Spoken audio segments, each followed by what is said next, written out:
మన భాష తెలిసిన వాళ్ళని పనులకు పెట్టుకున్నా, మన లోకల్ వాళ్ళని పనులకు పెట్టుకున్నా, వీళ్ళు తక్కువ పని చేస్తారు, ఎక్కువ సెలవులు తీసుకుంటారు, ఎక్కువ పైసలు అడుగుతారు అనే ఒక దాంతో మన భాష అర్థం కాకున్నా, పక్క రాష్ట్రాల నుంచి వచ్చే వాళ్ళకి పనులిచ్చిన వాళ్ళ కోసమే ఈ వార్త.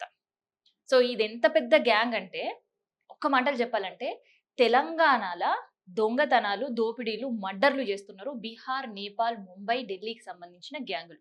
యథేచ్ఛగా ఈడ దోచేసి, మర్డర్‌లు చేసేసి, సొంత రాష్ట్రాలకెళ్ళి లగ్జరీ లైఫ్ లీడ్ చేస్తున్నారు. ఇది నేను చెప్తున్న మాట కాదు. తెలంగాణలో జరిగిన 2 కేసులకు సంబంధించి అధికారులు తీగ లాగితే డొంక కదిలింది ఇతర రాష్ట్రాలు. సో, అసలు ఈ కేసు ఏంటి? అసలు బీహార్, నేపాల్‌తో పాటు ఇతర రాష్ట్రాల వాళ్ళని పల్లకి పెట్టుకోవాలా లేదా అనేది మీరే ఆలోచించి నిర్ణయం తీసుకోండి ఈ వార్త విన్న తర్వాత. ఏం జరిగింది అంటే మనందరికి కూడా తెలిసిందే. హైదరాబాద్‌లో 2 రోజుల క్రితం ఒకే రోజు 2 మర్డర్‌లు. ఒకటి ప్రేమ పేరుతో, ఇంకొక పక్క నేపాల్ సంబంధించిన ఒక పని మనిషి. సో, మొదటిగా ఈ పని మనిషి మాత్రమే రిటైర్డ్ ఐఏఎస్ భార్యని హతమార్చింది, దొంగలించింది, సొమ్ము దోచుకొని ఎళ్ళిపోయింది. ఇది మాత్రమే మనం విన్నాం. కానీ దీనికి సంబంధించిన ఇన్వెస్టిగేషన్ ఒక్కసారి పోలీసులు స్టార్ట్ చేసిన తర్వాత వాళ్ళకే షాకింగ్ నిజాలు తెలిసినాయి. నేపాల్‌కి సంబంధించిన పని మనిషితో పాటు బీహార్‌కి సంబంధించిన వాళ్ళు, ఢిల్లీకి సంబంధించిన వాళ్ళు, పాత ఖైదీలు, దోపిడీ దొంగలు కూడా ఇందులో ఇన్వాల్వ్ అయ్యారు. సో, ఇక్కడ జరుగుతున్న దొంగతనాల స్కెచ్ ఢిల్లీ జైల్‌లో జరుగుతుందట. సో, ఇందులో ఎక్కువ ఇన్వాల్వ్ అయితున్న వారు బీహార్, నేపాల్‌కి సంబంధించిన గ్యాంగ్‌స్టర్లు. సో, అనేది పోలీస్ అధికారుల ఇన్వెస్టిగేషన్‌లో తేలింది. సో, ఇక్కడ దొంగలించిన సొత్తంతా గూడా ముంబైలో దాచిపెట్టుకున్నారట.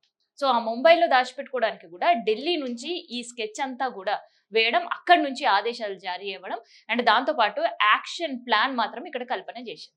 సో, కల్పన ఒక్కతే ఉంది ఈ హతమార్చడంలో గావచ్చు, దొంగలించడంలో ముందుగా అనుమానించిన కల్పనకు ఢిల్లీ నుంచి ఇన్ఫర్మేషన్ రావడం, కల్పనకు ఇంకొక ఇద్దరిని గూడా అటాచ్ చేసిర్రట. ఒకరు అందులో బీహార్‌కి సంబంధించిన వాళ్ళు, ఇంకొకరు ఆసాంకి సంబంధించిన వాళ్ళు.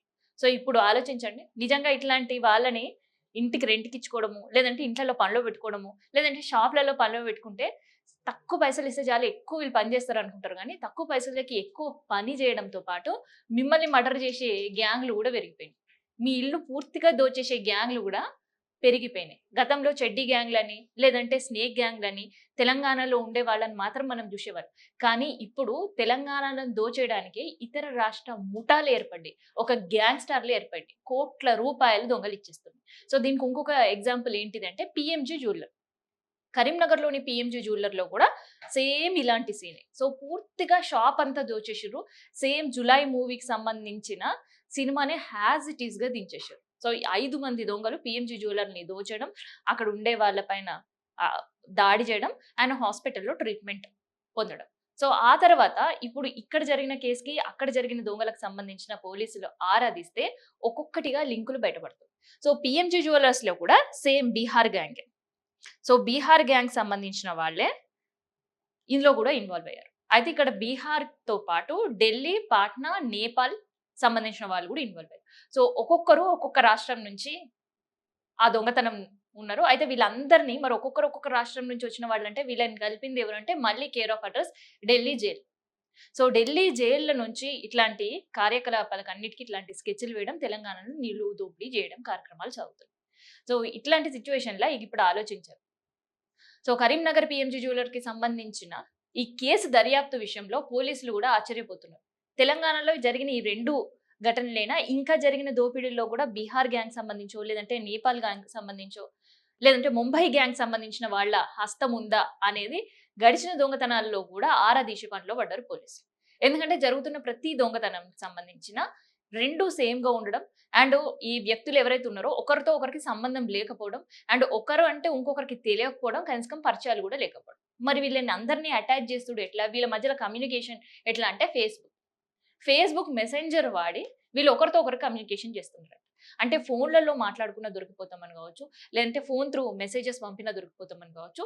చాలా తెలివిగా ఢిల్లీ జైలు నుంచి ఏవైతే వాళ్ళకి యాక్షన్ ప్లాన్ ఇస్తారో తూచా తప్పకుండా వాటిని మాత్రమే పాటిస్తున్నారు. సో, ఈ 2 కేసుల్లో గూడా ఈ దొంగల గ్యాంగ్‌లు ఫేస్‌బుక్ మెసెంజర్‌ని వాడుకుంటూ దొంగతనాలు చేషిర్రు. ఒక దగ్గర హతమార్చిండ్రు, ఇంకొక దగ్గర దోచుకొని దాడి చేసిన పరిస్థితి.